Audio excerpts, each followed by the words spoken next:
So here are your intake ports. As you can see, it barely got any air. And let me show you the other bits. This is the intake manifold, which is as bad as the intake ports. The EGR cooler is bad as well, and the rest are like bad, but like they don't get as dirty as the intake manifold and the intake ports. So currently I'm sitting in a Mazda 6 2.2 Skyactiv diesel as usual. So this customer came with a bunch of error codes or dashboard signs that he has a problem with this car. So it goes into the Limp mode. I already connected this scan tool and I'm in the live data.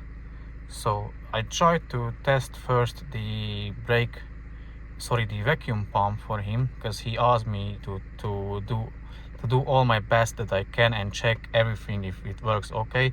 So I'm here. As you can see, the brake booster pressure sensor, it is showing 7.6 kPa.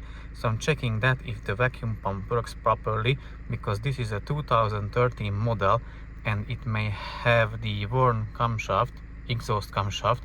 So basically, if the engine is running, it's idling at the moment, and you press the brake pedal, you see that number rise, and it should drop fairly quickly below 10 kPa again, and it is working properly, so it is all good. So that means the vacuum pump is working properly. More likely he doesn't have the camshaft worn, but obviously you need to check that by taking the valve cover off. Further down, I checked the car or scanned the car for codes, and he already told me that he has a bad exhaust pressure sensor. So let me check that one and show you which one to look out for. So as you can see, here is the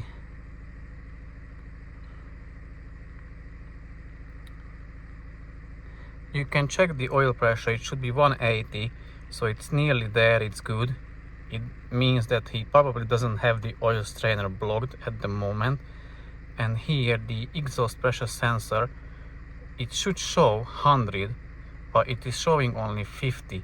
So I'm going to change the exhaust pressure sensor for him and then check back, but probably all the codes will disappear after that and the car will work fine. And he also came for carbon cleaning of the engine, meaning the intake manifold, the intake ports and the EGR system. And I want to also show you the injector correction factors, which you can see here. So anything between -1 and 1 is good. So his injectors are working good. Let me go back and show you the fault codes he has. So here are all the codes he has, which are all related to the exhaust pressure sensor. Also he has fault codes in different modules. Let me show you. Here, as you can see, he has fault codes in 3 modules, but the exhaust pressure triggers these modules because it shows only like a communication error. So they don't read the data from the PCM, from the engine control module. So that's why it triggers the codes. So I'm going to change, as I said, I'm going to change the exhaust pressure sensor and get the intake manifold, the ports and the EGR system cleaned.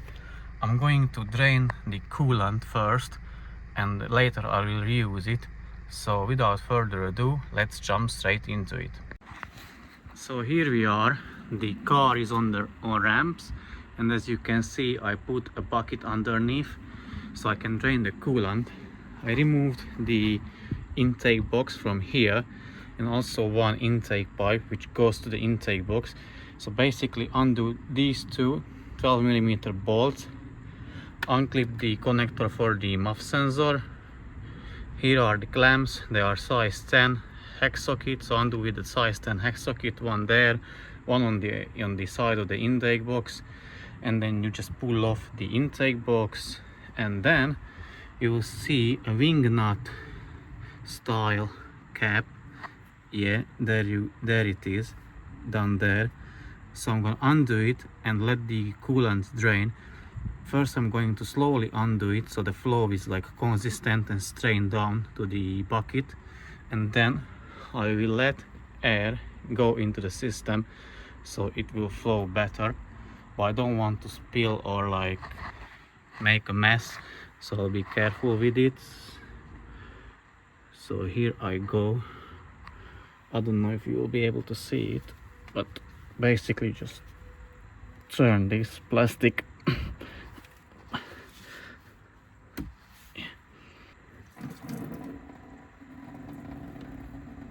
now it is flowing, and we can slowly let air into the system whilst monitoring the flow of the coolant. So once the coolant is draining, I can start removing the bits, the battery, charge pipe, EGR, and all the remaining stuff. So here are your intake ports. As you can see, it barely got any air. And let me show you the other bits. This is the intake manifold, which is as bad as the intake ports.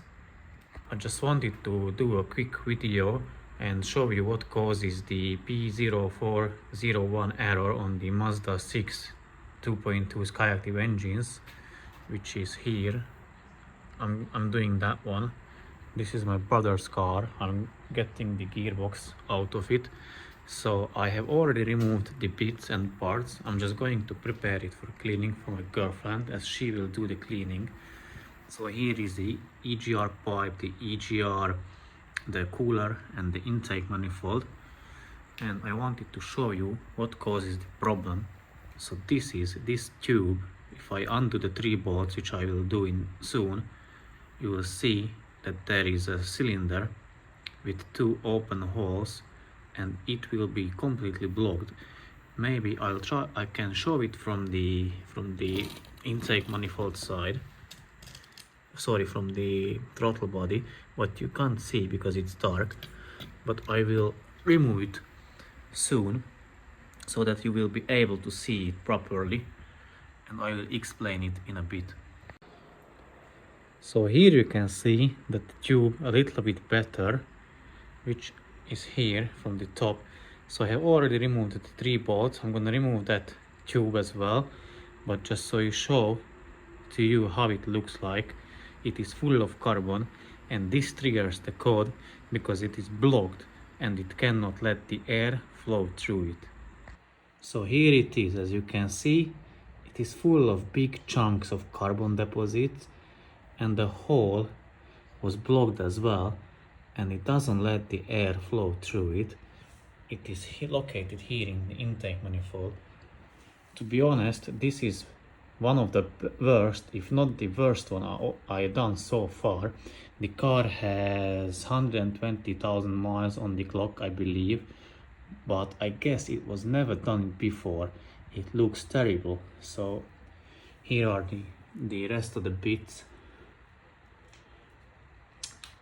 As you can see, I am after a night shift now, so I'm going to the bed, and my girlfriend, my lovely girlfriend, will clean all of them for me.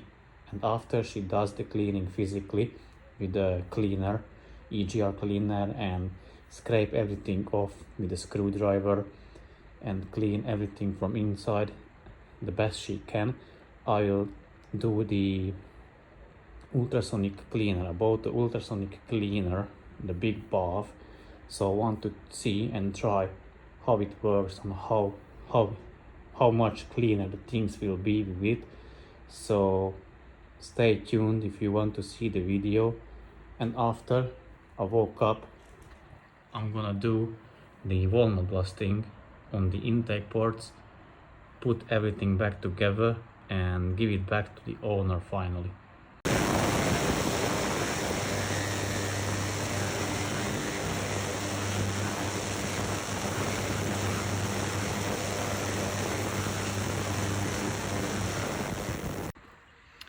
So the intake ports are done, as you can see.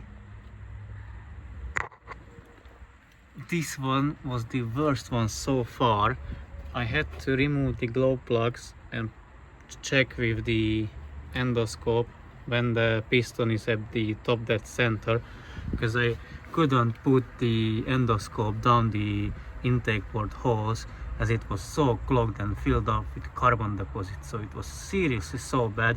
Now I'm gonna give a little bit of clean for the surface, the mounting surface where the intake manifold goes, and then I'm just gonna put back the parts, gonna change the exhaust pressure sensor, start the car up, take it for a test drive, check for live data and everything that it works as it should, and then I can give it back to the owner. Here are the parts, the EGR system parts. As you can see, my girlfriend done a pretty good job again.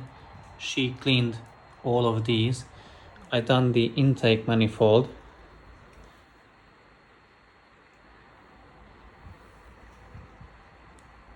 I used this ultrasonic cleaner for the first time. I'm pretty happy with it, so I'm gonna use it again. There is the there is the walnut blaster on the left and the shock block, and I used it with that compressor. It's a bit messy in a garage. I'll clean everything up once I finish this car and the other cars. So that is a, I think, 18 CFM compressor. It's a pretty good one. It has a 200-liter tank, so it's quite good one. So she cleaned the EGR parts. I cleaned not me, but the ultrasonic cleaner cleaned the intake manifold, and the dry ice blaster just came today, so I ordered dry ice for it, and it arrives tomorrow. So the next car, the next Mazda, will be done with that. I'm pretty excited and curious how that will turn out and how easy it will be to use. So stay tuned for the updates. And also, here is the problematic part. So this one gets clogged fully with carbon deposits here, and it clogs the hole. It doesn't let any air through it, and it goes to the intake manifold. The air is coming through that from the throttle body here. So it goes this way. This way again. So it goes this way, and it gets clogged, doesn't get any air up and to this pipe, and that's why it triggers the P040 fault code for the EGR. So that causes the problem. The car is up and running again. As you can see, it has idling. I'm still letting in that funnel, I'm letting the air out of the cooling system, so I'm bleeding the system. And I wanted to show, because I changed the exhaust pressure sensor, and now as you can see, the value of it will be 100 kPa, because now it is working.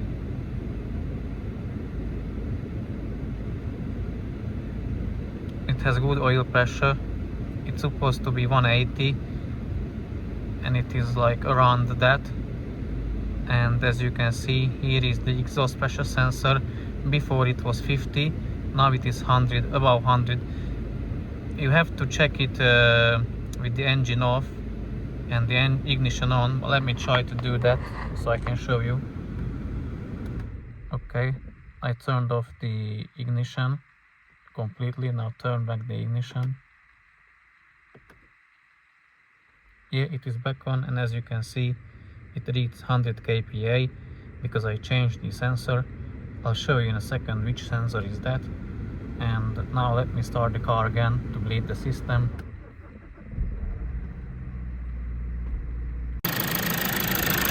This is the sensor, that one.